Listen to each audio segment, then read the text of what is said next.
మనకు ఉన్న దేవతలతో పాటు యమధర్మరాజు కూడా ఒక దేవుడే అని తెలిసినప్పటికీ యమధర్మరాజు రూపం మాత్రము రాక్షసుని తలపిస్తూ చాలా కఠినంగా కనిపిస్తూ యమధర్మరాజు పుట్టుకతోనే అలా ఉన్నాడేమో అని అనుకుంటూ ఉంటాము.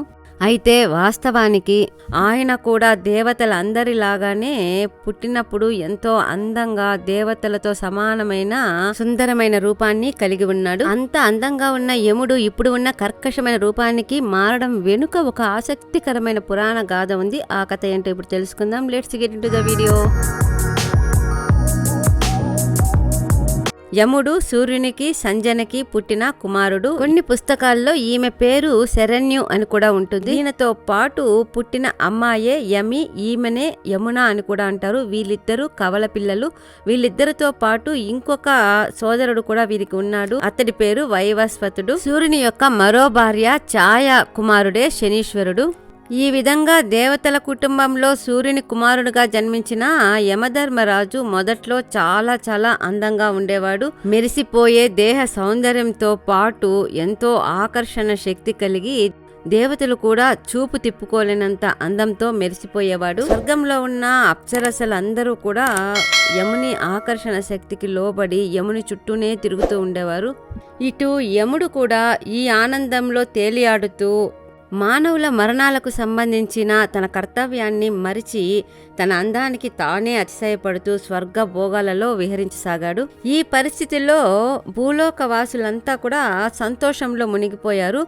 వారికి చావు అనేదే లేకుండా, చావు భయం అన్నది కూడా లేకుండా విపరీతమైన పాపాలు పెరిగిపోవడమే కాకుండా చావు లేకుండా పెరిగిపోతూ ఉన్న మానవుల సంఖ్యతో భూభారం కూడా విపరీతంగా పెరిగిపోయింది.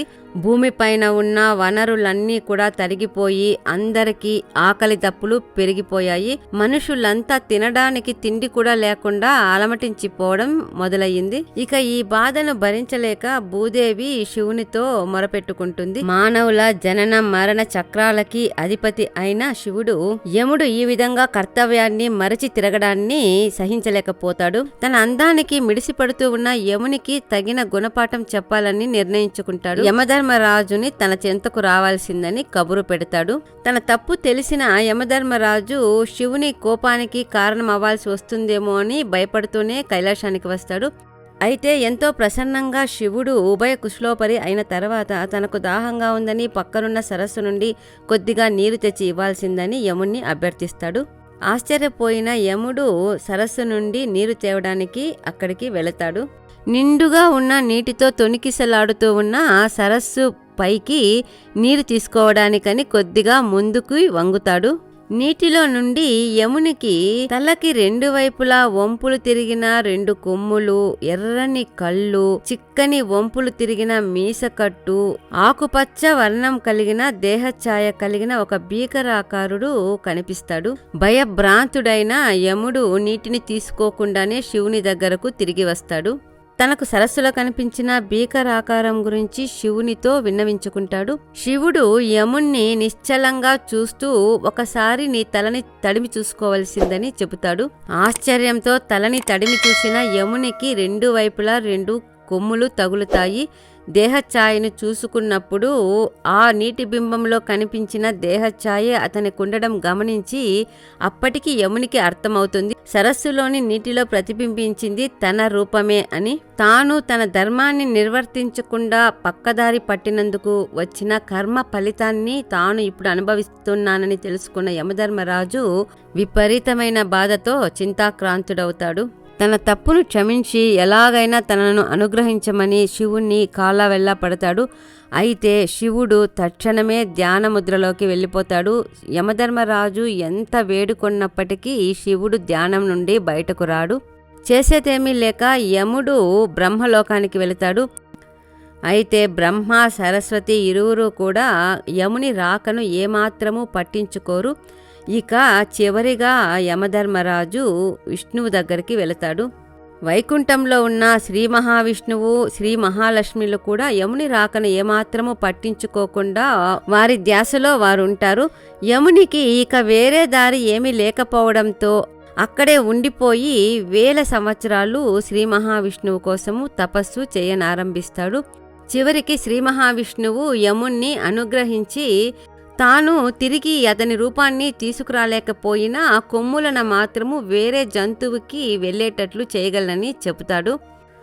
దున్నపోతుకి ఆ 2 కొమ్ములను అమర్చి ఆ దున్నపోతు యముని వాహనంగా ఎప్పుడూ అతనితోనే ఉండేటట్లు మాత్రము చేయగలనని చెబుతాడు. ఇక యముడు వేరే దారి లేక సరేనని ఒప్పుకుంటాడు. అయితే ఎంతో సుందర రూపంలో ఉన్న తనను భూలోకవాసులు గుర్తుపట్టరని వారికి వచ్చి చెప్పాల్సిందిగా శ్రీ మహావిష్ణువుని వేడుకొనడంతో ఆయన యమధర్మరాజుతో పాటు తిరుచిరాపల్లి దగ్గర ఉన్న తిరుచిత్రాంబలం అనే ఊరిలో ఉన్న అళగర్ కోయిల్కి వచ్చినట్లుగా పురాణము. శ్రీ మహావిష్ణువు సుందరరాజ పెరుమాళ్గా పూజలందుకొని ఈ ఆలయానికి యమధర్మరాజు సంవత్సరానికి ఒక్కరోజు వచ్చి శ్రీ మహావిష్ణువు శ్రీ మహాలక్ష్మికి పూజలు చేసి వెళుతూ ఉంటాడని ప్రతీతి. ఈ విధంగా యముడు ఒక్కసారి జీవితంలో తన ధర్మాన్ని తాను నిర్వర్తించకుండా దారి తప్పినందుకు ఫలితంగా ఈ ఆకారాన్ని సృష్టి ఉన్నంత కాలము భరించాల్సి వచ్చింది.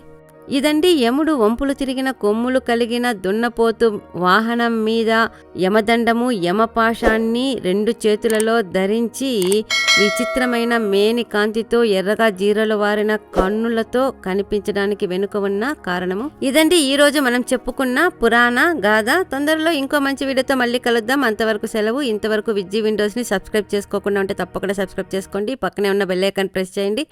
Thank you very much. Bye bye.